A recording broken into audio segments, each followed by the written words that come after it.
औज़ुबिल्लाहिमिनश्शैतानिर्रजीम बिस्मिल्लाहिर्रहमानिर्रहीम। अब सुन देख रहे हैं वजदान मन की बात हारून रशीद के साथ। मेरा जो आज का मौजू है वो है इश्क। काफ़ी दोस्त चाह रहे हैं कि इश्क पे बात की जाए कि ये क्या मामला है और इश्क के मजाजी से इश्क के हकीकी तक का जो सफ़र है ये क्या मामला है, इस पे बात की जाए। तो इसको मैंने आज इसको ना मौजू बना लिया है। तो कोई ज़्यादा गहरी बात तो नहीं करूँगा, बड़ा मुख्तसर और सादा सी बात करूँगा। अगर कोई गहरी बात को जानना और समझना चाहे तो वो मुझसे रब्ता कर सकते हैं। मैं हमेशा कहता हूँ कि मुझे कोई मसला नहीं है कोई बात खोल के बताने और समझाने में। तो समझ लें आप,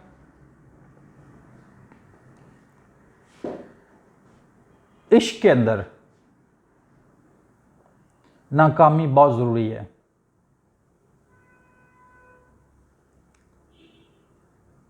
जब आप इश्क में नाकाम हो जाएंगे तो फिर आप कामयाब हो जाएंगे। ये मेरी बात आपको जल्दी समझ नहीं आएगी, चूँकि मामला है इश्क के मजाजी से इश्क के हकीकी तक का। तो फिर इश्क में नाकाम होना बहुत ज़रूरी है इश्क में कामयाबी के लिए। इश्क किसे कहते हैं? इश्क के दो पहलू हैं, दो किनारे हैं। इश्क तो इसका दरमियान है, एक आशिक है, एक माशूक है, जो दोनों के बीच में ताल्लुक है वो है इश्क।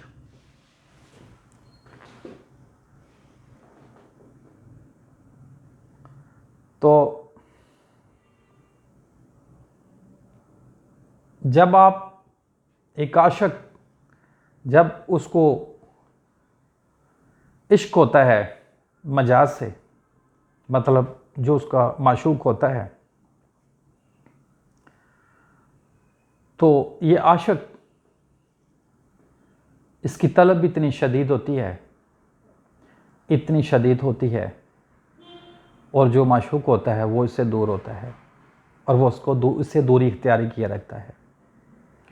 लेकिन आशिक की शिद्दत इतनी शिद्दत वाली होती है, इतनी उसमें तलब इतनी ज़्यादा होती है कि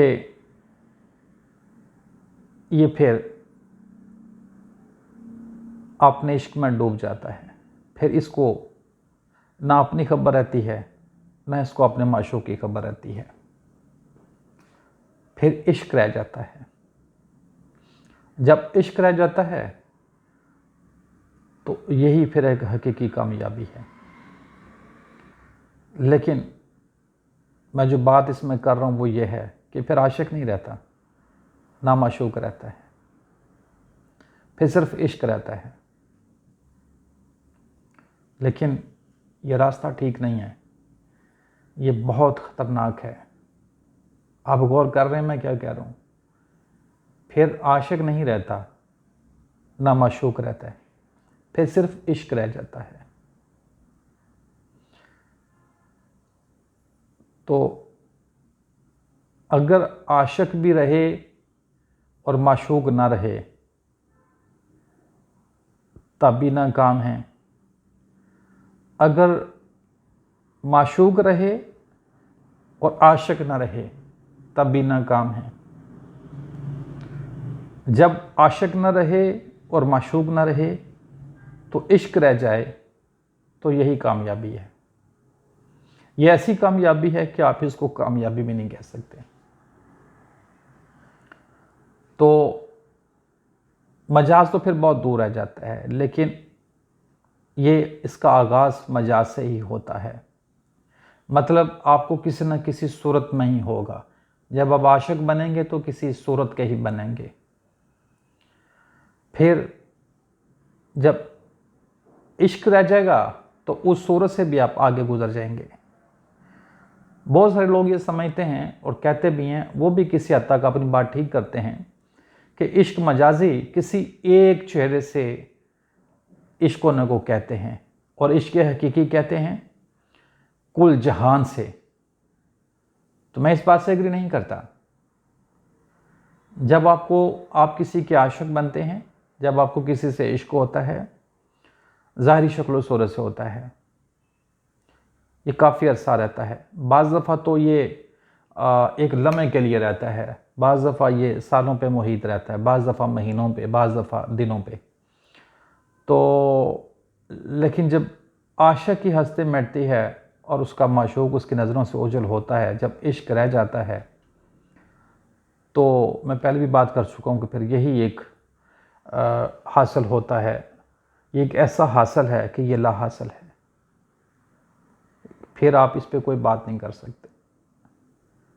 तो जब आपको किसी मजाज से इश्क होता है, तो फिर आप जब ये नहीं कहना चाहिए, या कुछ लोग ये भी समझते हैं कि शायद कि मुझे इसकी रूह से प्यार है, तो ये भी इश्क हकीकी नहीं है। इश्क हकीकी मजाज से शुरू होता है, और मजाज आशिक की निगाहों से जब महव हो जाता है, सामने वाली कोई भी जो सूरत है जब वो महव हो जाती है और फिर आशिक भी महव हो जाता है, तो फिर ये इश्क हकीकी होता है। जब सिर्फ इश्क रह जाता है तो यही एक हकीकत है। हकीकत इश्क है, आशिक हकीकत नहीं है, माशूक हकीकत नहीं है, हकीकत इश्क है। मैं आपको एक बात कहना चाहूँगा कि वो बड़े खुशकिस्मत लोग हैं, बड़े खुश नसीब लोग हैं जिनको इश्क होता है और उनको कोई रहनुमा मिल जाता है जो उनके इश्क को एक नया रुख देता है, एक हकीकत की तरफ मोड़ता है। जो आशिकों को जिस अज़ाब में वो मुब्तला होते हैं, ऐसा रहनुमा जो उनके उस अज़ाब को कम करता है, उनकी हौसला अफजाई करता है, उनको सीधा रास्ता दिखाता है कि अपने इश्क मजाजी को इश्क हकीकी में कैसे इसको बदलें, इसको कन्वर्ट करें। तो मेरी ज़िंदगी में ऐसे कुछ लोग आए हैं, तो वो बड़े शदीद तलब थी उनके अंदर और बड़ा वो कर्ब में थे, तो लेकिन इल्म ना होने की वजह से अपनी कह लें कि अक्ल फ़िक्र पे उनका जो था गालिब था उनका वो मजाज, तो उनको समझ नहीं आ रही थी। तो फिर जितनी अल्लाह ने मुझे तौफीक दी थी, मैंने कोशिश की, तो फिर वो अपना वो जो उनका जो मजाजी इश्क था वो फिर उसकी जो लाइन थी, उसका जो रूह था वो बदल गया। तो अब वो खुश हैं, हैप्पी हैं।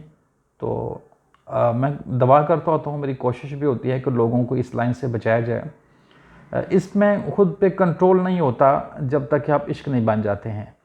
एक जो आशिक होता है वो कभी भी चैन नहीं पाता है, कभी भी चैन नहीं पाता है। वो हमेशा कर्म और तकलीफ़ में होता है, वो उसका कोई भी लम्हा तकलीफ़ से खाली नहीं होता है, कर्ब से खाली नहीं होता। वो चैन है नहीं उसकी ज़िंदगी में जब तक कि वो इश्क नहीं बन जाता, ठीक है। तो लेकिन जब इश्क बन जाता है तो तब भी फिर वो इस दुनिया से कट जाता है।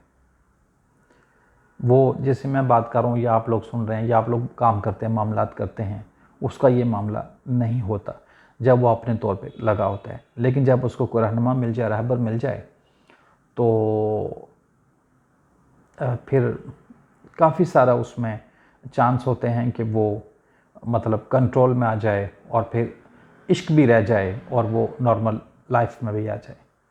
तो फिर भी मतलब दुआ है कि अल्लाह ताला किसी को इश्क ना लगाए।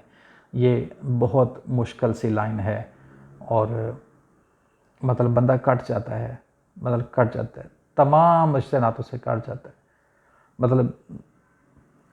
मतलब एक इश्क है, इश्क रह गया, तो अब वो मतलब जो इश्क है भाई, अब इश्क है।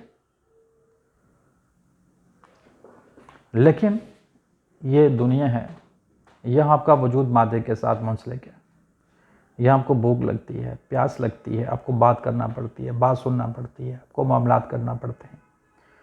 तो इश्क इनसे बेपरवाह होता है, ठीक है। तो क्या ऐसा कोई है इंसान या ऐसी कोई भी मखलूक जिसके माँ बाप ना हो, बहन भाई ना हो, रिश्ते नाते ना हो, दोस्त ना हो? होते हैं, सबके होते हैं। तो वो तो एक आशिक को तो अपनी ही तकलीफ़ होती है, उसको तो किसी की तकलीफ़ नहीं होती, उसका तो किसी से मसले से उसको कोई सरोकार नहीं होता, लेकिन उसके इश्क की वजह से उसके सारे रिश्ते नाते डिस्टर्ब हो जाते हैं। उसके बहन भाई, उसके माँ बाप, उसके बच्चे, उसकी बहनें, उसके रिश्तेदार, उसके दोस्त, तो वो सिर्फ अपनी तकलीफ़ को जानता है, दूसरों की तकलीफ़ से वो बेनियाज होता है। लेकिन जब वो मतलब इश्क रह जाता है, वो आशिकी से भी गुजर जाता है, यानी कि वो आशिक नहीं रहता, उसका माशूक से भी गुजर जाता है। जब वो खालिस इश्क बन जाता है, तभी मामला यही होता है, तभी मामला यही होता है। तो मतलब वो इश्क बन के भी ना खुद की इस्लाह कर सकता है, ना दूसरों की कर सकता है, वो कुछ नहीं कर सकता। तो मर्तबा तो ये बहुत बड़ा है। एक इश्क और कलंदर, ये दो बहुत बड़े मर्तबे हैं, लेकिन मेरी हमेशा दुआ होती है और मैं कोशिश करता हूँ कि इससे बचा जाए, और दोस्तों को भी यही मशवरा देता हूँ कि इससे बचा जाए, इस तरफ कम तवज्जो दी जाए। तो मतलब इसमें कुछ ख़ास बातें हैं, मैं खुल के नहीं करना चाह रहा, तो कभी इंशाल्लाह करूँगा। और अगर कोई दोस्त इससे रिलेटेड कोई सवाल करना चाहें, कोई बात पूछना चाहें, तो वो मेरे साथ रब्ता कर सकते हैं, तो मैं इस पर कुछ ख़ास बातें इंशाल्लाह बता सकता हूँ। मुझे उम्मीद है आपको ये मेरी वीडियो अच्छी लगी होगी। अगर आपको अच्छी लगे तो चैनल को सब्सक्राइब कर लें, वीडियो को लाइक और शेयर कर लें। मकसद इससे मेरा सिर्फ यही है कि एक हकीकी रूहानी और दीनी आगाही देना। अस्सलाम वालेकुम रहमतुल्लाहि व बरकातहू।